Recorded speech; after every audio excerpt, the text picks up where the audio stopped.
আজকে দুপুরের ছোট্ট গল্পটা তোমাদের সাথে শেয়ার করি। কি কি করেছি, কি কি খেয়েছি সব বলবো আজকের এই ব্লগে। হাই, আমি পাপড়ি। দুপুরের দিকে এই সুন্দর ওয়েদারে রেডি শেডি হয়ে বের হয়ে গিয়েছি, যাব নওয়াবস কিচেনে। ওইখানে হামিদার সাথে দেখা করব। তোমরা তো জানো আমি যেখানে যাই আমার ভাইকে সাথে নিয়ে যাই, তো আজকে আমি আর আমার ভাই যাচ্ছি।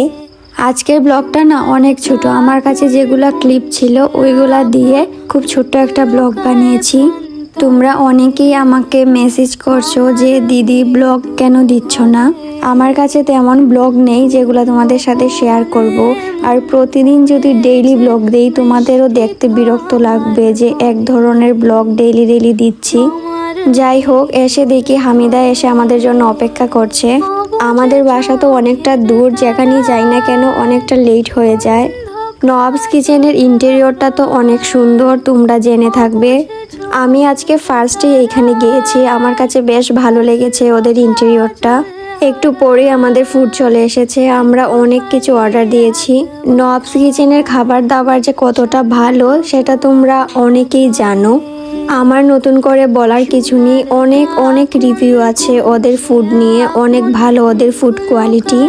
খাওয়া শেষ করে এখন আমরা নওয়াবস কিচেনের উপরে রেইন টেরেসে চলে যাচ্ছি। আজকে হামিদা অনেকগুলো ড্রেস শ্যুট করবে। এই রেইন টেরেসটা না অনেক বেশি সুন্দর, ওইখানে ছবি বা ভিডিও অনেক বেশি ভালো আসে। আমি হামিদাকে অনেক সুন্দর করে ছবি তুলে দিচ্ছি, তারপর ও আমাকে অনেক সুন্দর সুন্দর ছবি আর ভিডিও করে দিয়েছে। যেহেতু আজকে ওর শ্যুট ছিল, তো আমি ভেবেছি ওকে সুন্দর করে শ্যুটটা করে দিই যেন পারফেক্টভাবে সব ভিডিও বা ছবি আসে। আর ও না অনেক বেশি এফোর্ট দিয়ে ওর কাজগুলা করে, সেজন্য ওর কাজ কিন্তু অনেক বেশি ভালো হয়। তারপর ওর সব শ্যুট কমপ্লিট হয়ে গেছে, এখন আমরা বের হয়ে যাব। আজকের ব্লগ এই পর্যন্ত, অনেক ছোট একটা ব্লগ। তাহলে আজকে আসি, সবাইকে টাটা।